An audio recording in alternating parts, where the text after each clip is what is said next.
नमस्कार विद्यार्थियों, आज हम पढ़ेंगे भारतीय संविधान में अधिकार 11th क्लास के अंदर पॉलिटिकल साइंस में, जिसमें हमारा बिंदु होगा भारत का संविधान। भारतीय संविधान में पढ़ेंगे मौलिक अधिकार, जो कि भाग 3 के अंदर इनका उल्लेख है संविधान में, और अनुच्छेद 12 से 35 तक। इसमें अनुच्छेद 12 से 35 तक जो अनुच्छेद है उसमें इनका उल्लेख किया गया। सबसे पहले समता का अधिकार। सबसे पहला जो अधिकार है वो है समता का अधिकार। समता का अधिकार। अब ये समता का अधिकार हमें क्या बताता है, इसके बारे में हम अध्ययन करते हैं कि समता मतलब समानता। समता मतलब क्या होता है? समानता, एक समानता। अब समानता कैसी? कि कानून के समक्ष समानता। कैसी? कानून के समक्ष समानता। समता का तात्पर्य बताया गया है कि कानून के समक्ष सभी भारतीय नागरिक क्या होने चाहिए? समान होने चाहिए। किसी प्रकार का कोई भेदभाव नहीं होना चाहिए। कानून के समान संरक्षण। और कानून के समान क्या होना चाहिए? कानून के समान संरक्षण भी हासिल होना चाहिए। मतलब कानून के द्वारा हमें क्या प्राप्त होनी चाहिए? सुरक्षा प्राप्त होनी चाहिए नागरिकों। तभी हम उसे क्या कह सकते हैं? समता का अधिकार कह सकते हैं। अब है नेक्स्ट, धर्म, मूल वंश, जाति, लिंग। धर्म, मूल वंश, जाति व लिंग इत्यादि के आधार पे क्या होने चाहिए? जन्म स्थान के आधार पर भेदभाव का निषेध।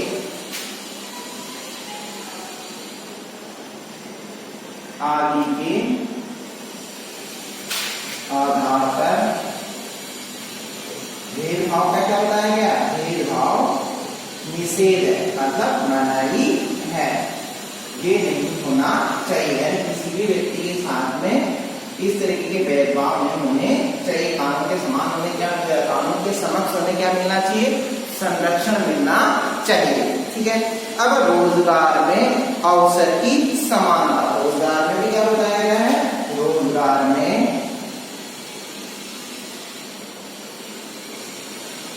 अवसर की समानता। रोजगार में अवसर की समानता दी जानी चाहिए। किसी भी व्यक्ति को ये नहीं कि ये तो इस कुल या जाति से है तो इस व्यक्ति को पहले रोजगार प्राप्त होगा, फला व्यक्ति को रोजगार अभी नहीं दिया जा सकता। तो रोजगार में भी क्या बताया गया? रोजगार में भी समानता का अवसर दिया गया। मतलब सभी को समान रूप से अवसर प्राप्त होना चाहिए, जिससे उन्हें क्या है कि रोजगार प्राप्त हो सके। ठीक है। अब है छुआछूत का अंत। और छुआछूत का भी अंत किया गया अनुच्छेद 17। अनुच्छेद 17 जो कि क्या बताता है? छुआछूत का अंत, यानी किसी भी व्यक्ति के साथ में क्या नहीं किया जाएगा, यानी कोई भी व्यक्ति क्या नहीं निम्न जाति का नहीं है, सभी जाति आधार पे क्या एक समान है, किसी प्रकार का भेदभाव नहीं होंगे। अनुच्छेद 17 के तहत छुआछूत का अंत किया गया। मतलब पहले ये तो निम्न जाति का, मैं इसे छूंगा नहीं या मैं इससे दूर हूँ, तो ऐसी स्थितियां नहीं। तो ऐसी स्थितियों का क्या किया गया है? इस समानता के अधिकार के तहत मतलब सभी नागरिक या सभी भारतीय व्यक्ति क्या है? समान है। फिर है उपाधियों का अंत। उपाधियों का अंत किया गया है। उपाधियों का अंत। अब उपाधियों का अंत भी इसके अंतर्गत किया गया है। और जो है छुआछूत मतलब दुकानों, होटलों, तालाबों को, स्नान घाटों इत्यादि के आधार पर भेदभाव नहीं करेगा। यानी कोई भी व्यक्ति किसी भी दुकान में, किसी भी होटल, किसी भी दुकान से या किसी भी होटल में या किसी भी कुएं से क्या कर सकता है? पानी यानी भर सकता है। उसे किसी प्रकार की उसके साथ में भेदभाव या छुआछूत नहीं की जाएगी। फिर है स्वतंत्रता का अधिकार। मोस्ट इंपॉर्टेंट, समानता का अधिकार। ठीक है। सॉरी समता का अधिकार, फिर बाद में समता या समानता का अधिकार। अब नेक्स्ट जो है वो है स्वतंत्रता का अधिकार। स्वतंत्रता का अधिकार, स्वतंत्रता का अधिकार के अंतर्गत क्या बात बताइए, जो देखो स्वतंत्रता के अधिकार के तहत व्यक्तिगत स्वतंत्रता का अधिकार। अब व्यक्तिगत स्वतंत्रता के अंदर कौन कौन सी चीजें सम्मिलित की जाती है, देखो व्यक्तिगत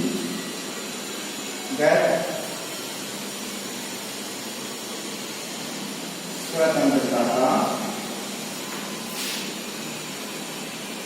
मतलब व्यक्तिगत स्वतंत्रता का अधिकार।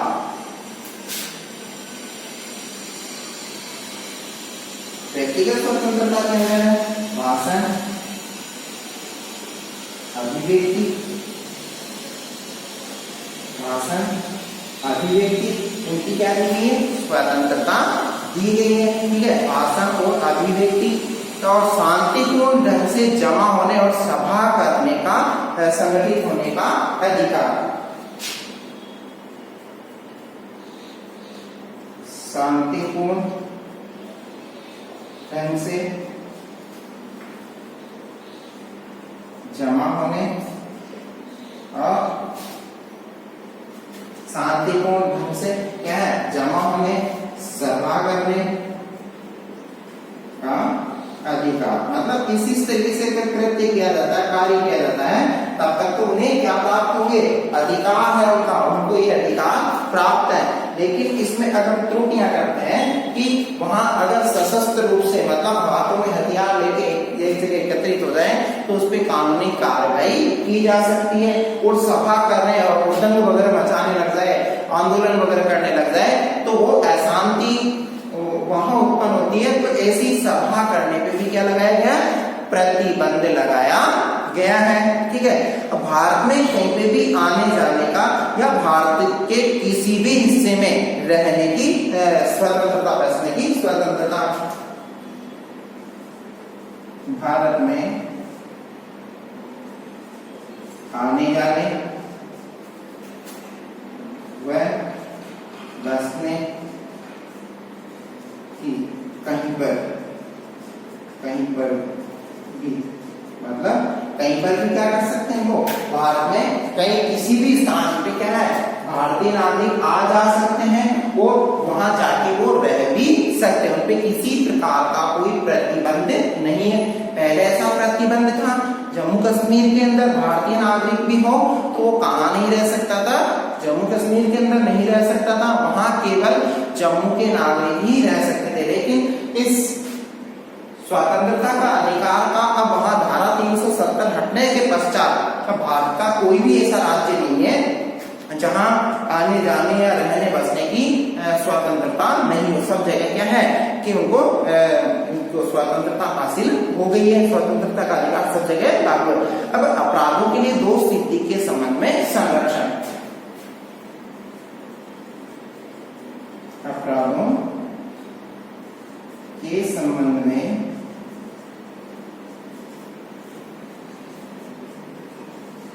दोष सिद्धि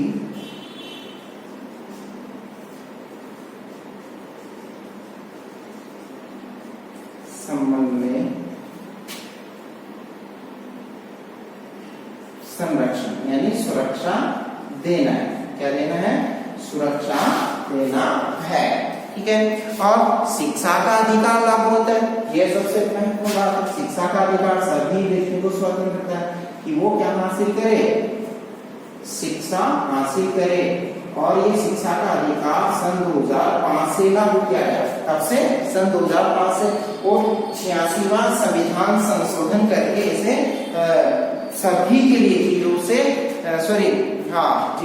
6 वर्ष तक के मतलब कहने का मतलब है 6 वर्ष से 14 वर्ष तक के बच्चों को निःशुल्क शिक्षा उपलब्ध करवाई जाएगी। इस तरीके से शिक्षा का अधिकार लागू होता है। वो अभियुक्तों को सजा पाए जाने के अधिकार, मतलब जो अभियुक्त है उनको सजा देने का अधिकार भी है गवर्नमेंट के पास में। अब नेक्स्ट हमारा जो अधिकार होगा वो है शोषण के विरुद्ध अधिकार। तीसरा जो हमारा अधिकार है वो है शोषण के विरुद्ध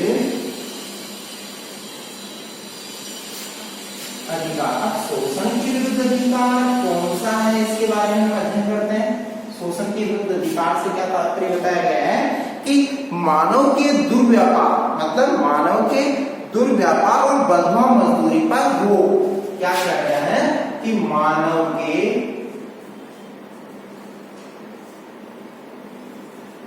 दुर्व्यापार व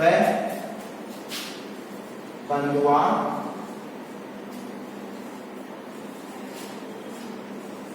मजदूरी पर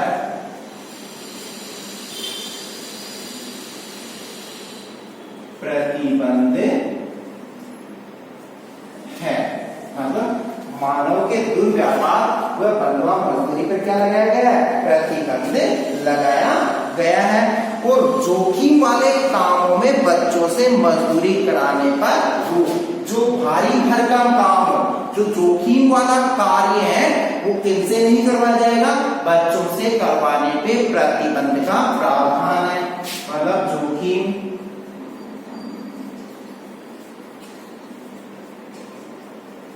वाला कार्य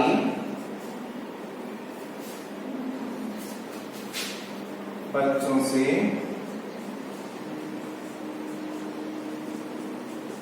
करवाने पर प्रतिबंध है। मतलब जोखिम वाला या भारी भरकम काम किनसे नहीं करवाया जाएगा, बच्चों से नहीं करवाया जाएगा, इसमें प्रतिबंध। तो शोषण के विरुद्ध मतलब किसी भी व्यक्ति का किसी भी रूप में क्या नहीं होना चाहिए, शोषण नहीं होना चाहिए। ये गवर्नमेंट के द्वारा किया गया है। मतलब कहने का मतलब संविधान में बात उल्लिखित है कि किसी भी व्यक्ति का अगर कोई शोषण करता पाया जाता है, अनर्गल तरीके से उसको प्रताड़ित किया जाता है, काम के लिए बाध्य किया जाता है, तो उस समय वो व्यक्ति क्या कर सकता है, न्यायालय की शरण ले सकता है। नेक्स्ट हमारा अधिकार होगा धार्मिक स्वतंत्रता का अधिकार। धार्मिक स्वतंत्रता का अधिकार। अब धार्मिक स्वतंत्रता से क्या तात्पर्य है, इसके बारे में अध्ययन करते हैं। धार्मिक स्वतंत्रता, देखो धार्मिक स्वतंत्रता के अंतर्गत ये बात बताई गई है कि आस्था और प्रार्थना की आजादी क्या दी गई है, आस्था व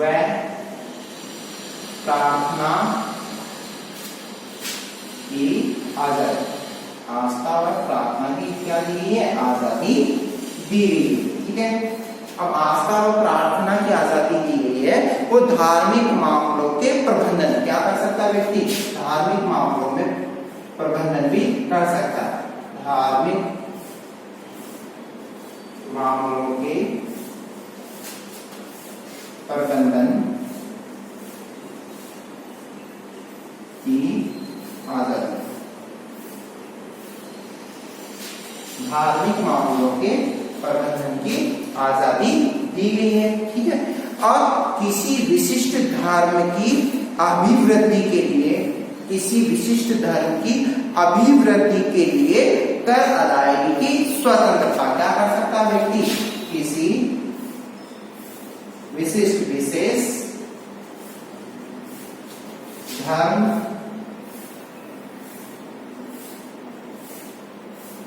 के लिए कर अदायगी, मतलब वो टैक्स दे सकता है, कर अदायगी उसे क्या रहेगी, आजादी रहेगी। यानी वो धर्म के मामले में क्या दे सकता है, चंदा दे सकता है। मतलब किसी विशेष धर्म के लिए कर अदायगी, मतलब कोई भी ऐसा धर्म है जिसके लिए क्या कर सकता है, धर्म के लिए चंदा दे सकता है, मतलब उसके लिए वो प्रतिबंधित नहीं है, बाध्य नहीं है, वो क्या है, स्वतंत्र है। फिर नेक्स्ट हमारा बिंदु होगा कि कुछ शिक्षा संस्थाओं में क्या है, कि कुछ ऐसी शिक्षा संस्थाओं में धार्मिक शिक्षा या उपासना में उपस्थित होने की स्वतंत्रता।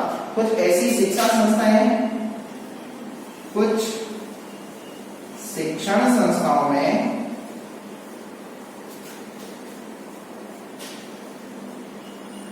कुछ शिक्षण संस्थाओं में धार्मिक अदायगी, मतलब कुछ शिक्षण संस्थाओं के अंतर्गत धार्मिक शिक्षा या उपासना में उपस्थित होने की स्वतंत्रता। धार्मिक उपासना में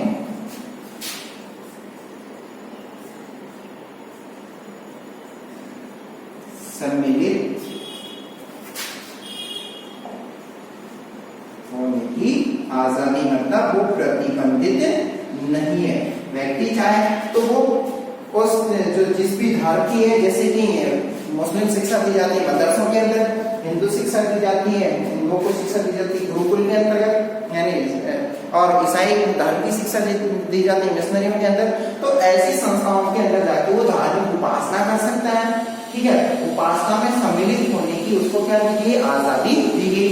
नेक्स्ट हमारा अधिकार होगा सांस्कृतिक और शैक्षिक अधिकार। पांचवा है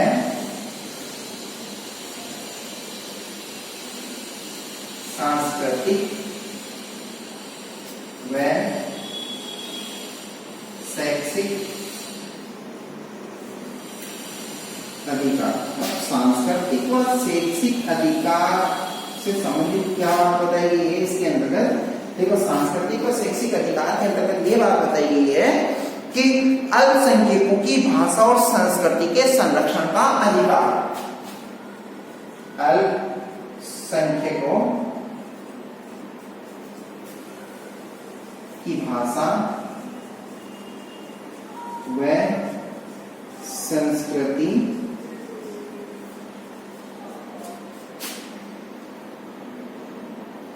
अल्पसंख्यकों की भाषा व संस्कृति को संरक्षण का अधिकार, मतलब उनको क्या दी जानी है, उनको सुरक्षा दी जाने के लिए ऐसा इस अधिकार के अंदर की बात बताएगी कि अल्पसंख्यकों की भाषा यानी उनकी भाषा की रक्षा करनी है, सुरक्षा देनी है और उनकी संस्कृति को बचाए रखना, अक्षुण्ण रखना। तो इसकी रक्षा के लिए क्या दिया गया, उन्हें अधिकार हासिल है, ठीक है। तो सांस्कृतिक व शैक्षिक अधिकार के तहत ये बात आती है। फिर अल्पसंख्यकों को शैक्षिक संस्थाएं स्थापित करने का अधिकार। जो अल्पसंख्यक हैं, अल्पसंख्यकों को धर्म,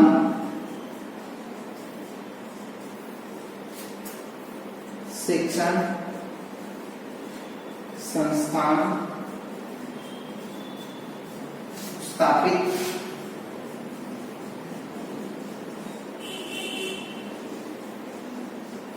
करने की आदत, मतलब अल्पसंख्यकों को धार्मिक शिक्षण संस्थान मतलब स्थापित करने की आजादी दी गई है, मतलब उनको आजादी है कि वो अपनी शिक्षण संस्थाएं, अपने धर्म की शिक्षा देने के लिए इस तरीके की शिक्षण संस्थाएं वो स्थापित कर सकते हैं। फिर संवैधानिक उपचारों का अधिकार। अगला है संवैधानिक उपचारों का अधिकार, जिसके बारे में अध्ययन करने के संवैधानिक उपचारों का अधिकार। तो संवैधानिक उपचारों का जो अधिकार, उसके अंतर्गत क्या बताया गया है, संवैधानिक उपचारों के अधिकार के, संवैधानिक उपचारों का अधिकार वह साधन है, कैसा साधन है जिसके द्वारा ऐसा कहा जा सकता है, ऐसा कहा गया है कि डॉक्टर अंबेडकर ने,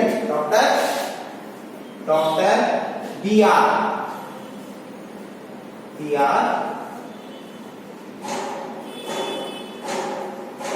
अंबेडकर ने क्या बताया है इसको, मतलब इस संविधान को डॉक्टर बी आर अम्बेडकर ने संविधान का हृदय बताया है। यह अधिकार संविधान का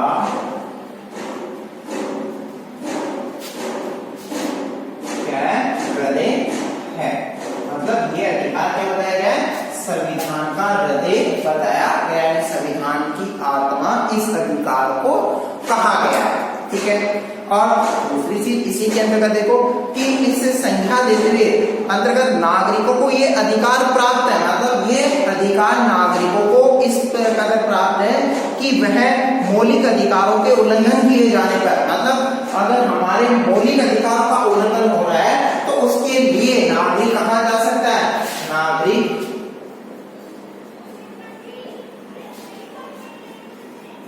मौलिक अधिकारों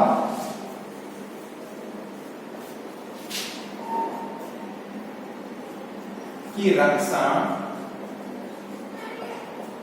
के लिए सीधे, मतलब नागरिक मौलिक अधिकारों की रक्षा के लिए सीधे उच्चतम न्यायालय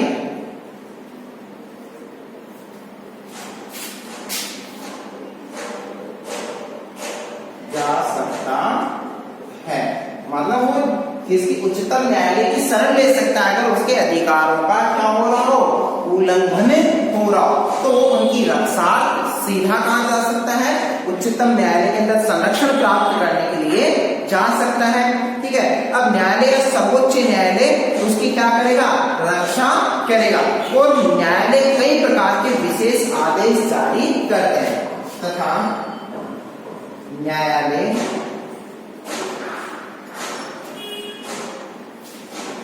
कई प्रकार के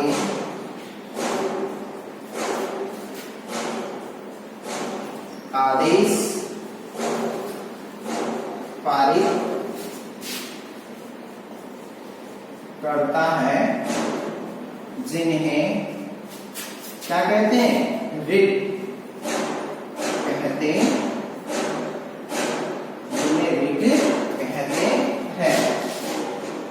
जिन्हें क्या कहा जाता है, रिट कहा जाता है। रिट जारी करवाने का अधिकार है। ठीक है, इस तरीके से न्यायालय के द्वारा रिट जारी की जाती है। अब ये प्रादेश या रिट इसे जो कहते हैं, ये 5 प्रकार है। कितने, 5 प्रकार के प्रादेश या रिट जारी किए जाते हैं। 5 प्रकार के क्या है, ये आदेश जारी किए जाते हैं। 5 प्रकार के जो आदेश है, जिसमें है पहला बंदी प्रत्यक्षीकरण। कौन सा है, बंदी प्रत्यक्षीकरण। ठीक है, अब बंदी प्रत्यक्षीकरण क्या है, इसके अंतर्गत क्या होता है, बंदी प्रत्यक्षीकरण के अंतर्गत कि बंदी प्रत्यक्षीकरण के द्वारा न्यायालय किसी गिरफ्तार व्यक्ति को क्या करेगा, न्यायालय किसी गिरफ्तार व्यक्ति को न्यायालय के सामने प्रस्तुत करने का आदेश देता है। क्या देता है, न्यायालय के सामने किसी भी व्यक्ति को अगर गिरफ्तार कर लिया पुलिस के द्वारा, तो उस फला व्यक्ति को न्यायालय के अंदर प्रस्तुत करना आवश्यक है। यदि गिरफ्तारी का तरीका या कारण, गिरफ्तारी का तरीका या कारण गैर कानूनी या असंतोषजनक है, तो न्यायालय गिरफ्तार व्यक्ति को छोड़ने का आदेश प्रत्यक्षीकरण कार्य करता है। अब परमादेश, दूसरा है परमादेश।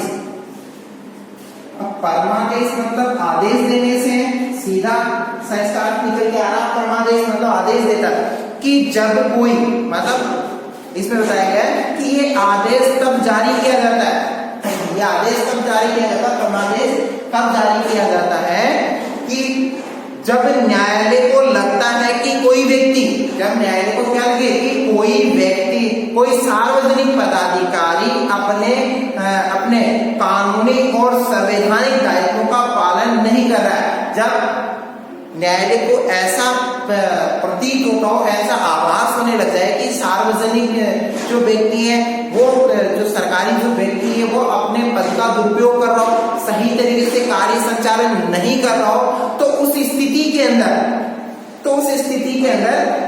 इससे किसी व्यक्ति को मौलिक अधिकार प्रभावित हो रहा हो, मतलब किसी व्यक्ति के अगर मौलिक अधिकार अगर प्रभावित हो रहा है, तो उसे आदेश, मतलब न्यायालय आदेश के द्वारा उसे प्रतिबंधित कर सकता और दूसरे व्यक्ति के अधिकारों की वो क्या करेगा, रक्षा करेगा। फिर निषेध आदेश, तीसरा है निषेध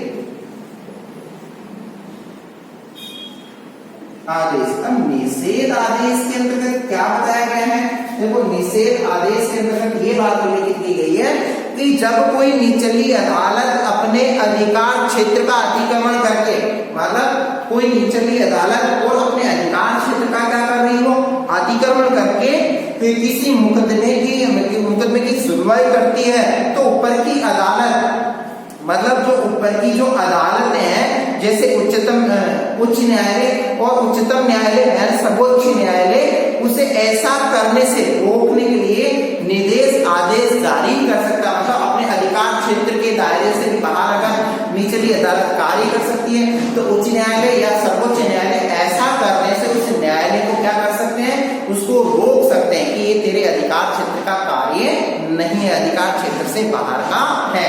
ठीक है, फिर अधिकार प्रच्छा, चौथा है अधिकार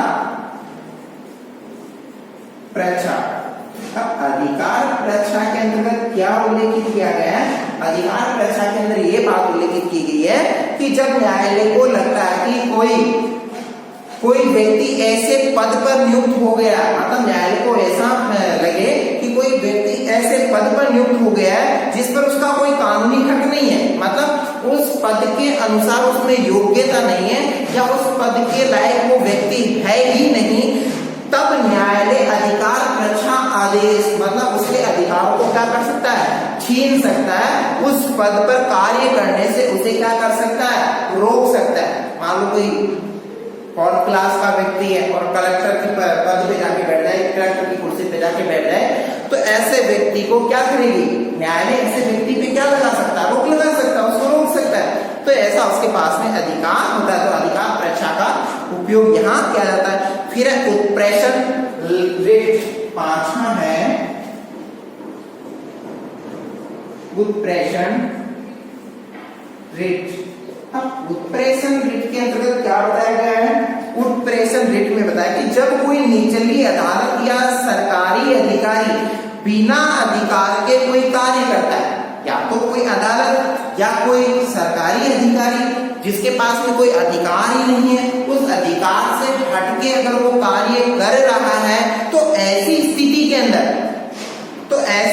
के अंदर न्यायालय उसके समक्ष विचाराधीन मामले को उससे लेकर, मतलब उसके पास में जो विचाराधीन जो मामला है उस मामले को अपने पास में लेके उत्प्रेषण द्वारा उसे ऊपर की अदालत या अधिकारी को स्थानांतरित कर देता है। मतलब ऊपर की अदालत या जो ऊपर का जो अधिकारी होगा उसके पास में स्थानांतरित करने का उसको क्या करेगा, आदेश देगा। ठीक है, तो कहने का तात्पर्य कि इन अधिकारों की रक्षा के लिए वो न्यायपालिका के अलावा कुछ और अन्य रचनाओं का निर्माण भी इस अधिकार के तहत क्या है किया जाता है। ये लोगों की क्या है कि ये इस वजह से इसको हृदय या आत्मा इसी वजह से कहा गया है कि इसमें व्यक्तियों को क्या दी जाती है, संवैधानिक उपचारों के अधिकार के तहत व्यक्ति को सुरक्षा प्रदान की जाती है।